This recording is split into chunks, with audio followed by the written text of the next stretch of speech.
Hi friends, I am Dhanajirao Jadhav from Nimgaon Vidya Mandir Nimgaon. Today we are going to start a topic from my English course book Standard 10. Here is the unit 1.1 activity first, and it's about a teenager's prayer.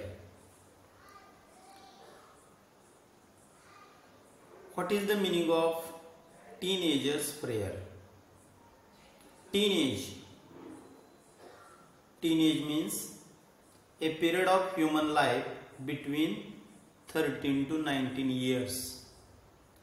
मानवी जीवनातला असा एक कालखंड की जो 13 ते 19 वर्ष वयोगटामध्ये मोडतो. आपण त्याला किशोर वय असं म्हणतो. प्रे टू प्रे, PRAY. प्रे मीन्स प्रार्थना करणे.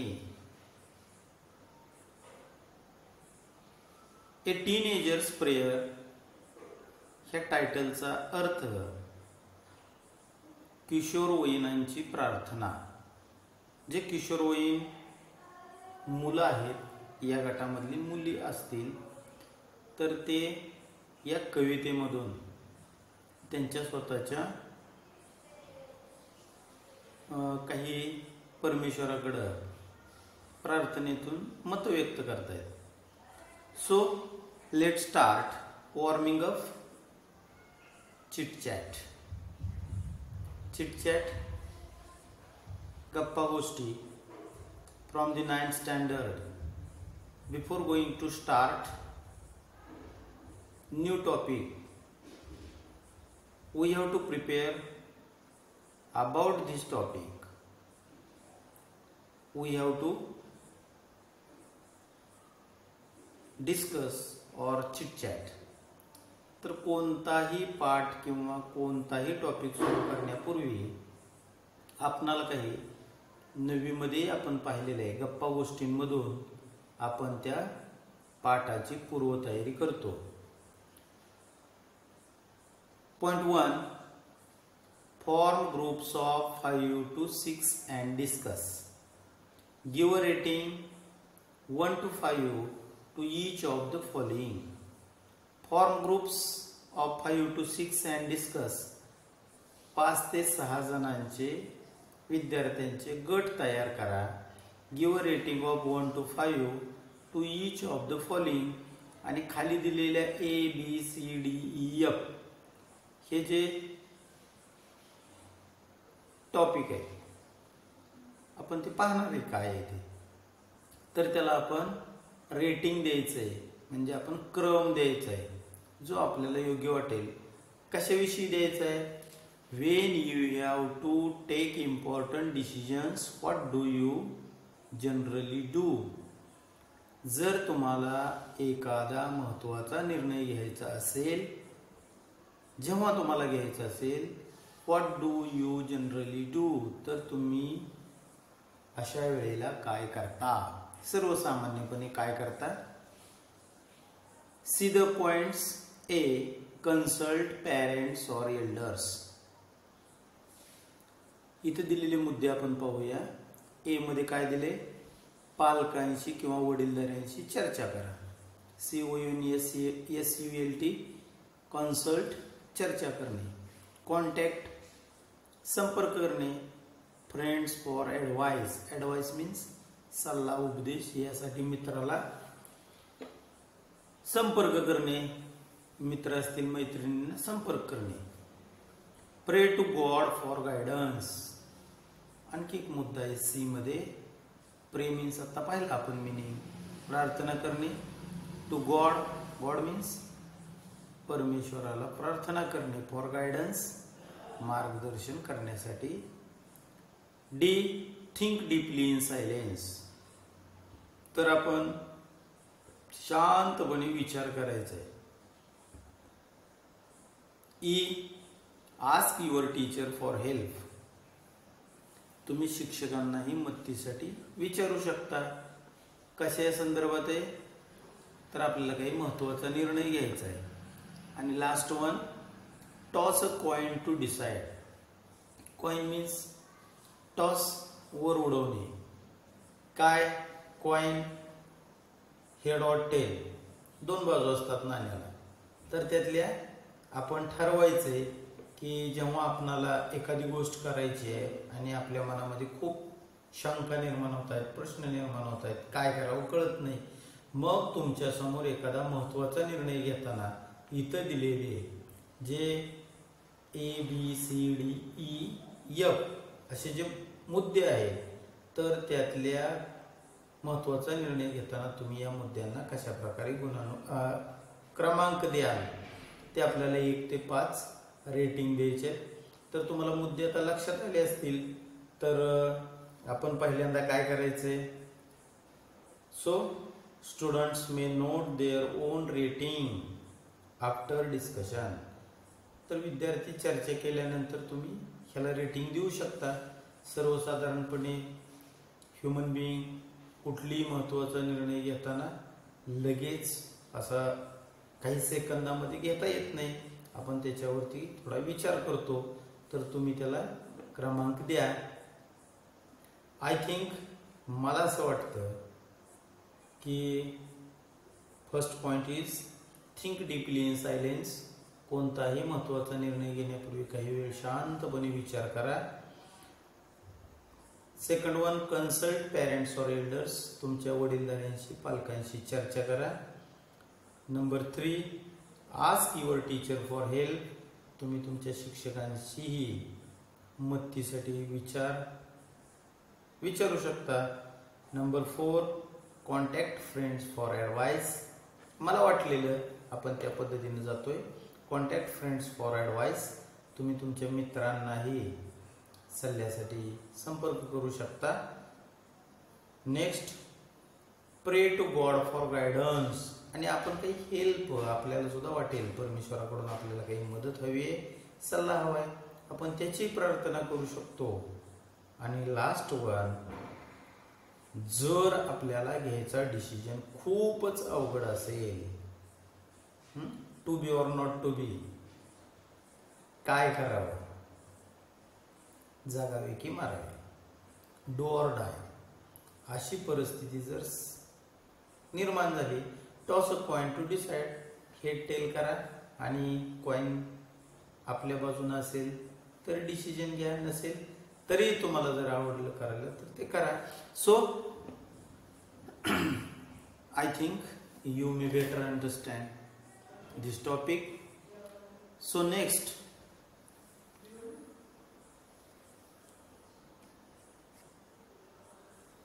point 2. In poetry, very often, कवितेमध्ये बहुतेक वेळा, there are lines in which the poet seems to talk directly to an absent person. बऱ्याच वेळा कवितेमध्ये अशा काही ओळी असतात की त्यामध्ये कवी एखादी व्यक्ती उपस्थित नसताना त्याच्याविषयी बोलते. मग ती व्यक्ती असेल अन ॲब्स्ट्रॅक्ट आयडिया, जर एखादी अमूर्त कल्पना और थिंग और ऑब्जेक्ट, एखादी वस्तू किंवा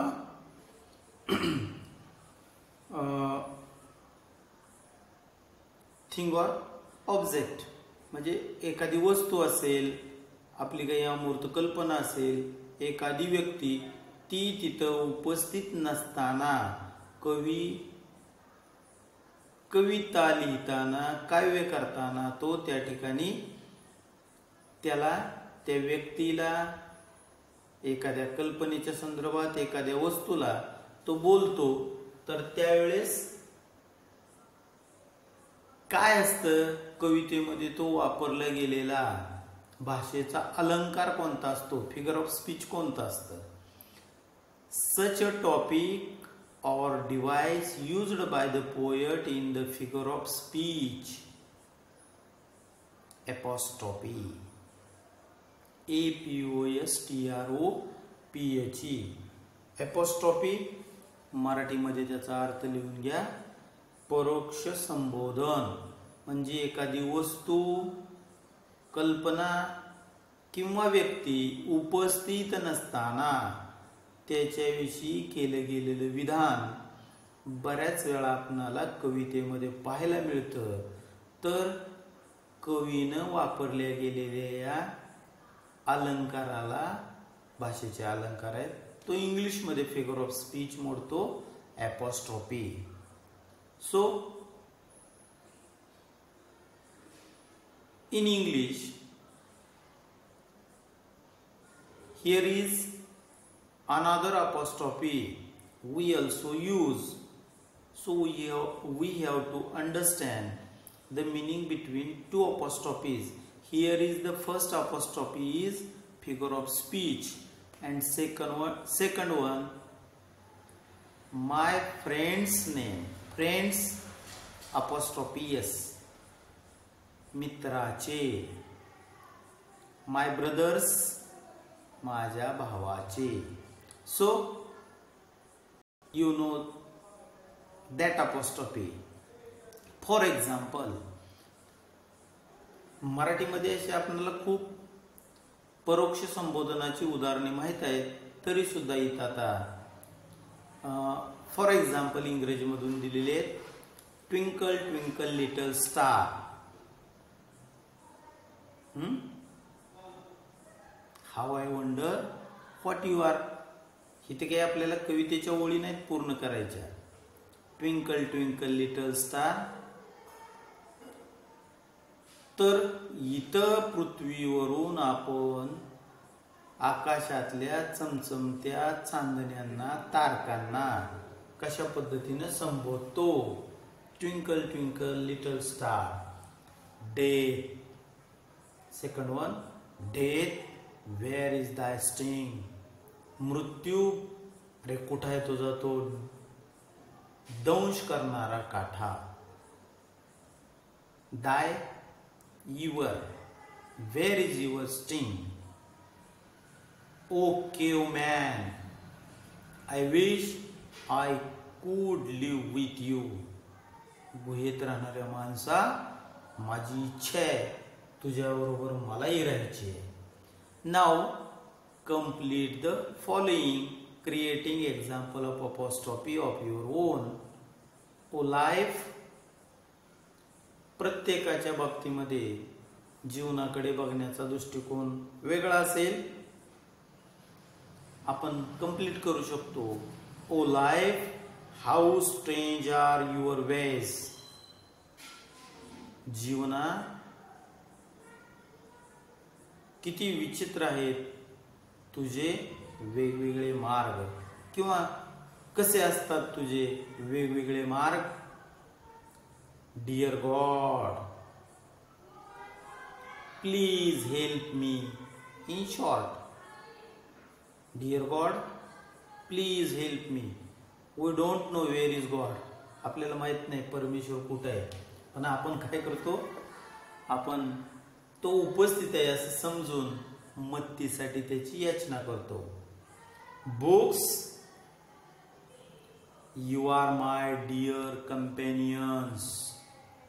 पुस्तक ही एक वस्तू आहे, तरी सुद्धा आपण तिच्याकडं वस्तू म्हणून न बघता आपण ह्युमन बिईंग सारखे, मानवासारखे. सो बुक्स आर माय फ्रेंड्स. पुस्तक माझे मित्र आहेत. बुक्स आर रिअली माय फ्रेंड्स. पुस्तके माझे खरोखर मित्र आहेत. आणि ते सेंटेन्स इथे आहे, books you are my dear companions. तुम्ही तर माझे प्रिय जवळचे सहकारी आहेत. जेव्हा आपण परीक्षेला सामोरं जातो तेव्हा exams, I wish you wear never there never. परीक्षा, माझी इच्छा आहे की तुम्ही तिथं तो नसायलाच पाहिजे. You wear never there never. कसली आली परीक्षा? कशाची परीक्षा?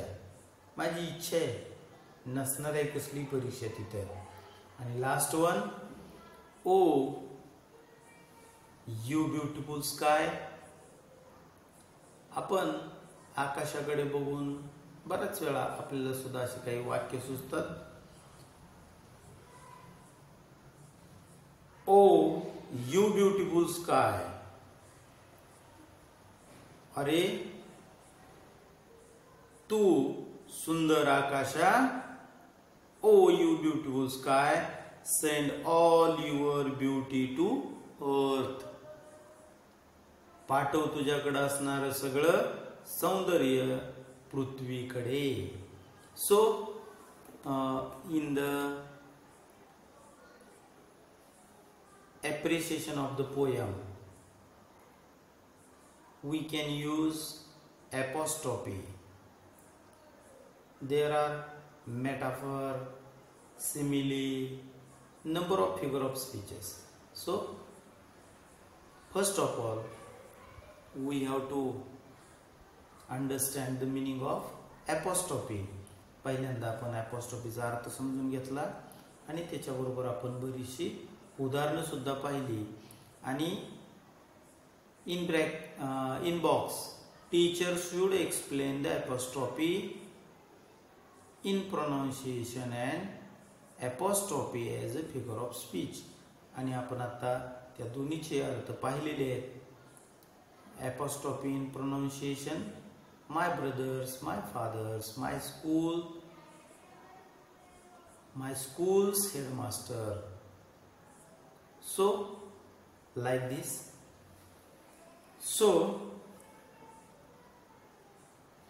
here is the forming of chit chat activities. We have discussed 2 points. See the poem A Teenager's Prayer.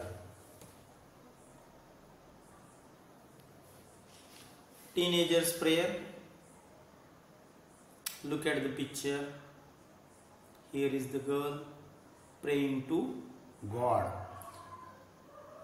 Some introduction about, before going to start this poem. In this poem, a teenager is expressing his thoughts about the decisions he wants to make for leading successful life. He prays to God to help him to lead the best life. तर या कवितेमध्ये किशोरवयीन गटामध्ये मोडणाऱ्या व्यक्तीचे, मुलाचे, तरुणाचे म्हणूया आपण, तर त्याचे विचार तो या ठिकाणी व्यक्त करतोय. त्याला काही महत्त्वाचा निर्णय घ्यायचा आहे की त्याच्या भावी आयुष्यामध्ये त्याला कशा प्रकारे जीवन जगायचंय.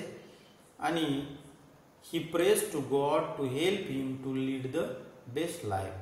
आणि जीवन जगत असताना त्याला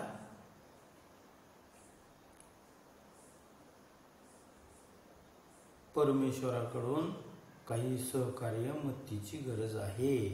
ही prays to God to help him to lead the best life. आणि परमेश्वराला त्याचं जीवन अतिशय चांगल्या पद्धतीने पुढं भविष्यकाळ चांगला जावा म्हणून तो प्रार्थना करतोय. This poem a teenager's prayer is written by Jenny Morse, in short J Morse. ही कविता, किशोरवयीनांची प्रार्थना, ही कविता जेनी मॉर्स नावाच्या कवीने लिहिली आहे. The poem is in the form of prayer. We have seen in the introduction. आपण आता इंट्रोडक्शन मध्ये पाहिलंय. ही कविता काय आहे तर एक प्रार्थनेच्या स्वरूपात आहे. The teenager is the speaker in this poem. आणि आपल्या लक्षात येईल की जो कवी आहे तो कवी किशोरवयीन गटातील आहे. The teenager is praying to God. हा टीनेजर किशोरवयीन परमेश्वराला प्रार्थना करतोय. The teenager is praying to God to show him right path and guide him in a proper way. तो परमेश्वराला प्रार्थना कशासाठी करतोय की तो योग्य मार्ग त्याला दाखवण्यासाठी आणि and guide him in a proper way. आणि त्याला अतिशय योग्य मार्गात जाण्यासाठी परमेश्वराचं मार्गदर्शन हवं आहे. So let start the poem a teenager's prayer.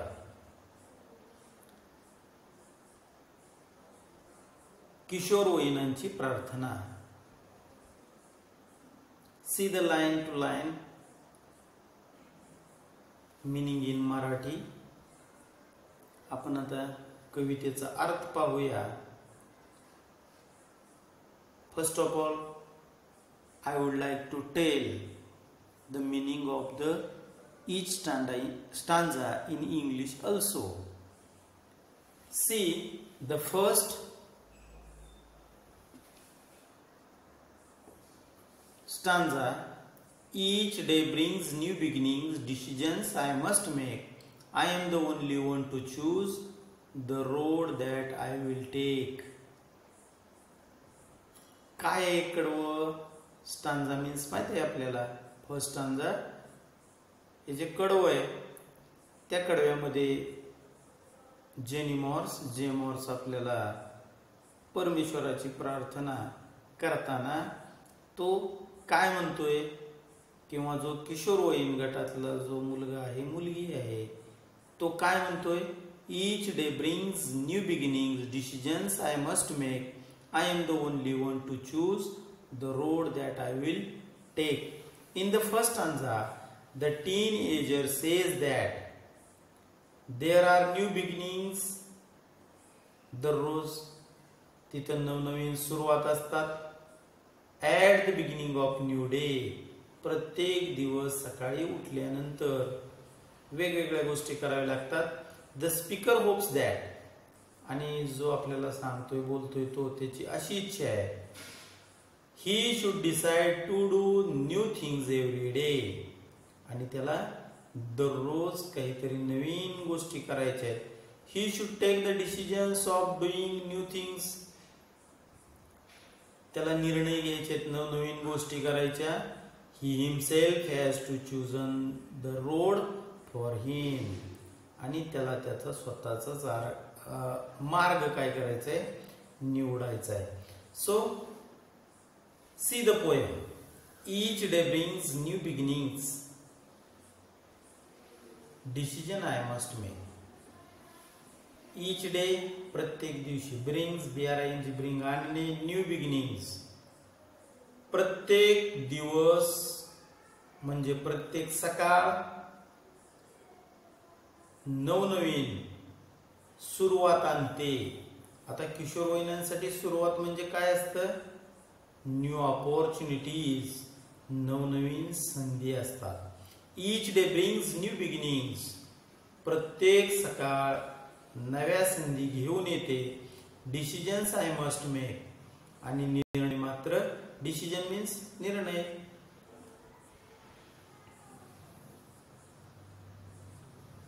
Decisions I must make, आणि मला काय करावे लागतात, निर्णय घ्यावे लागतात. I am the only one to choose the road that I will take.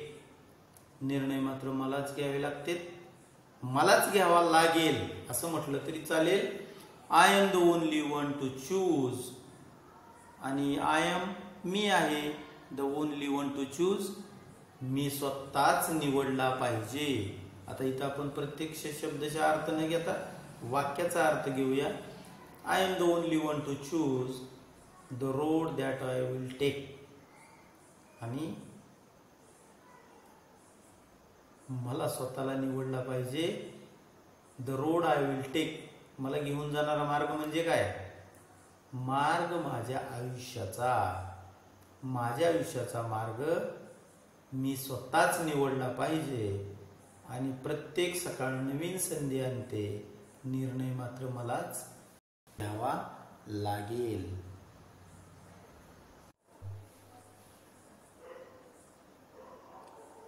See some margins questions to the right side.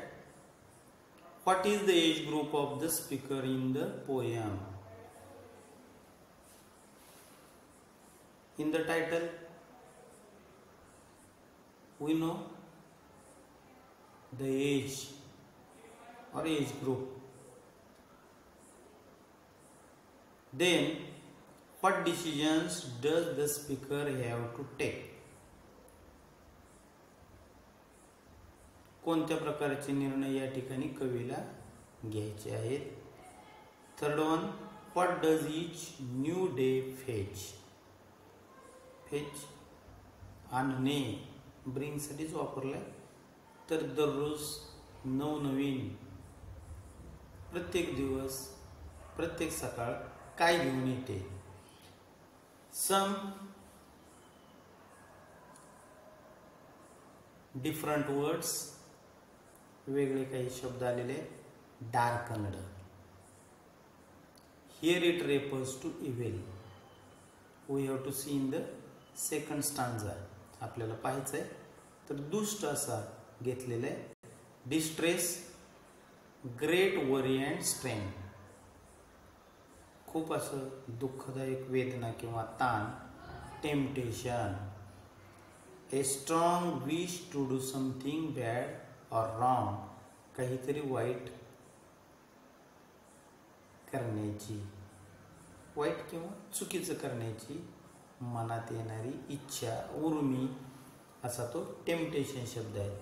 C second stanza.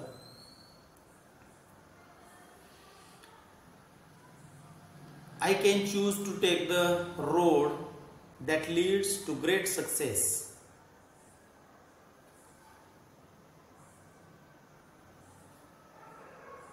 Or travel down the darkened road that leads to great distress. See the meaning. I can choose to take the road of life. I can choose, मी निवडू शकतो आयुष्याचा मार्ग. To take the road of life, life means जीवन.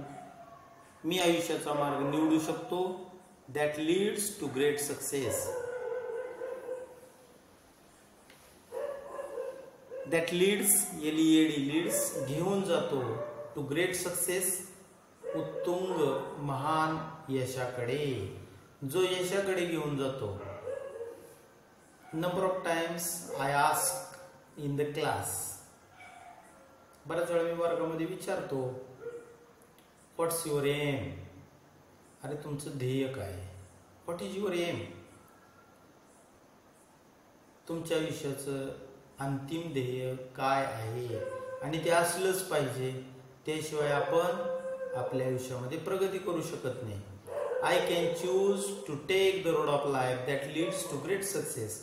आणि human being आहे, आपण मानव आहोत. आणि पर्यायानं आपल्याला जे यश मिळवायचं आहे ते उत्तुंगच यश असलं पाहिजे. आणि तो मला आयुष्याचा मार्ग निवडायचा आहे की जो मला उत्तुंग यशाकडे घेऊन जाईल. और travel down the darken road, आणि आपण डार्कनचा इव्हिल, दुष्ट प्रवृत्तीचा, असा दुष्ट इव्हिल, और travel down the darken road, ज्या काही वाईट गोष्टी आहेत त्या गोष्टींकडे जाणारा सुद्धा मला मार्ग घेऊन जाऊ शकतो. That leads to great success. आणि आपल्याला माहिती आहे, जर आपल्या हातून एखादी चुकीची गोष्ट घडली तर आपणाला त्याचा काय होणार आहे? Distress, great worry and strain असा पाहिलंय आपण. तर आपणाला त्याच्यामुळं अपार यातना होणार आहेत.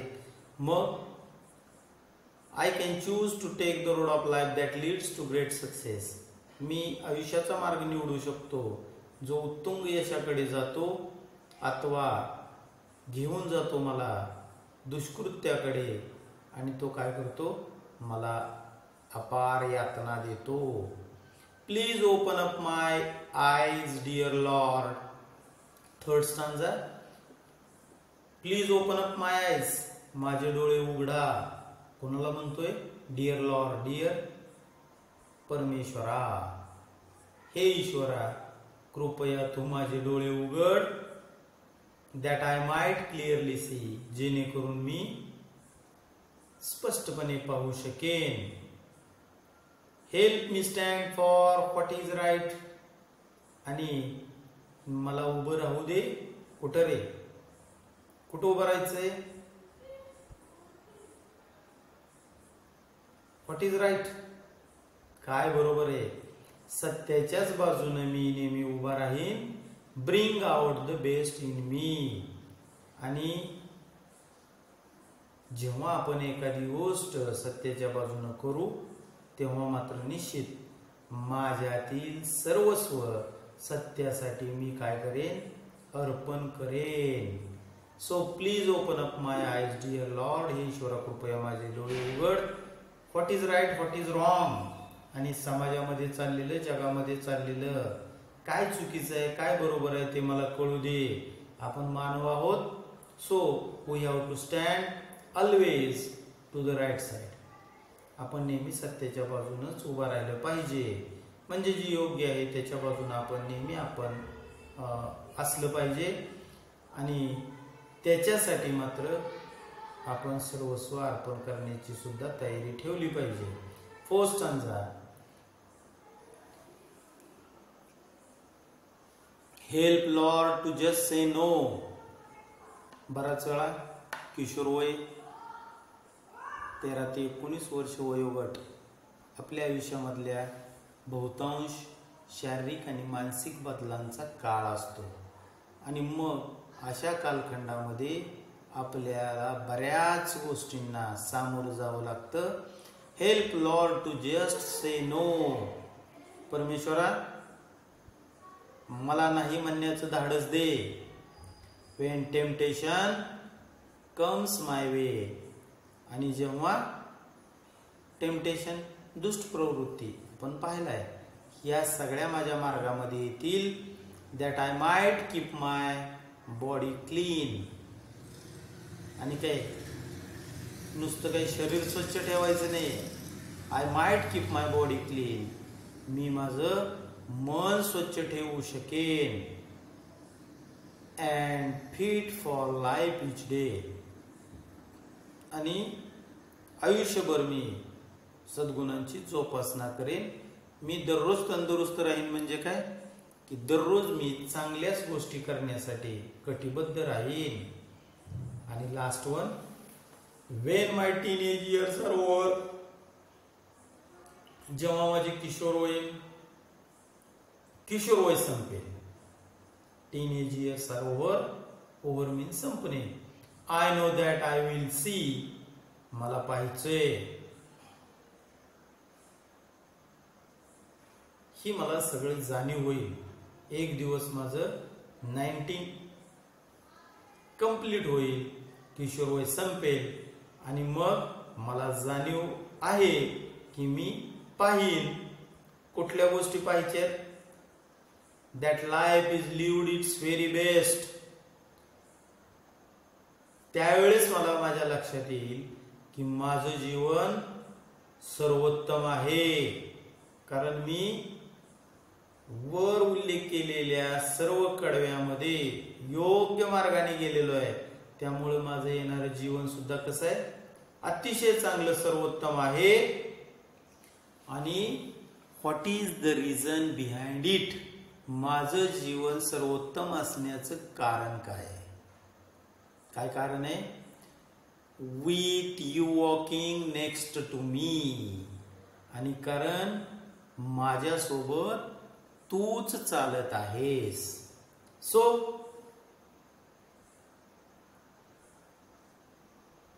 एव्हरी अँड ईच थिंग, प्रत्येक गोष्टीमध्ये, Wien God is always with us, परमेश्वर जेव्हा आपल्या सोबत असेल, so definitely there is always success. There will be success. आणि तिथं नेहमी यशच असेल. So thank you for watching the unit 1.1. See the margin questions, write down the warming up activities, chit chat activities, and thank you for watching this video.